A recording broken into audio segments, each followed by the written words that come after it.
রাজধানীর পল্টন হতে র্যাব পরিচয় ডাকাতির প্রস্তুতিকালে 6 জনকে র্যাব কোটি, হ্যান্ডকাফ ও মাইক্রোবাস সহ গ্রেফতার করেছে র্যাব 10।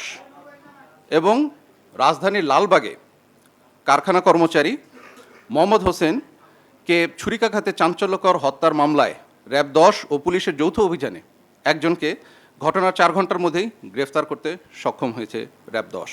গত 9 ডিসেম্বর 2025 অর্থাৎ গতকাল বিকাল আনুমানিক 16:45 ঘটিকার সময় র্যাব 10 সিপিসি 1 যাত্রাবাড়ি ক্যাম্পের একটি চৌকস অভিযানিক দল গোপন সংবাদের ভিত্তিতে জানতে পারে যে রাজধানীর পল্টন মডেল থানা এলাকায় একটি সংঘবদ্ধ ডাকাত চক্র ডাকাতির প্রস্তুতি নিচ্ছে।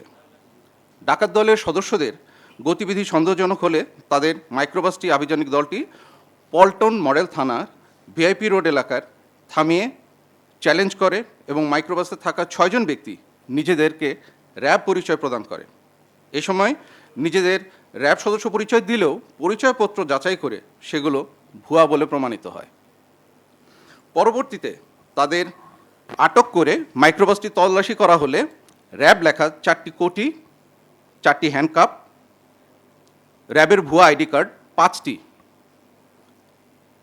তাদের কাছ থেকে ক্যাপ পাওয়া যায় 4টি, ওয়াকি টকি সেট 2টি, পিস্তলের কাভার 1টি, ব্যাটন স্টিক 1টি, অতিরিক্ত নাম্বার প্লেট 2টি, স্মার্টফোন 5টি, বাটন ফোন 4টি, এয়ারপোর্ট 1টি, হ্যান্ড গ্লাভস 1 জোড়া, হাত ঘড়ি 4টি, নগদ 2045 টাকা এবং ডাকাতি কাজে ব্যবহৃত সিলভার পার্ল রঙের মাইক্রোবাসটি উদ্ধার ও জব্দ করা হয়।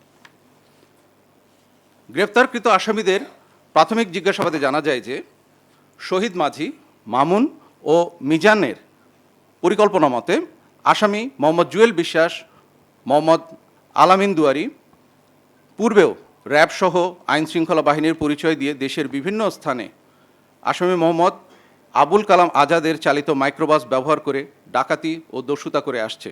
গ্রেফতারকৃত আসামি মোহাম্মদ জুয়েল বিশ্বাসের বিরুদ্ধে ডাকাতি সহ মোট 15টি মামলা রয়েছে।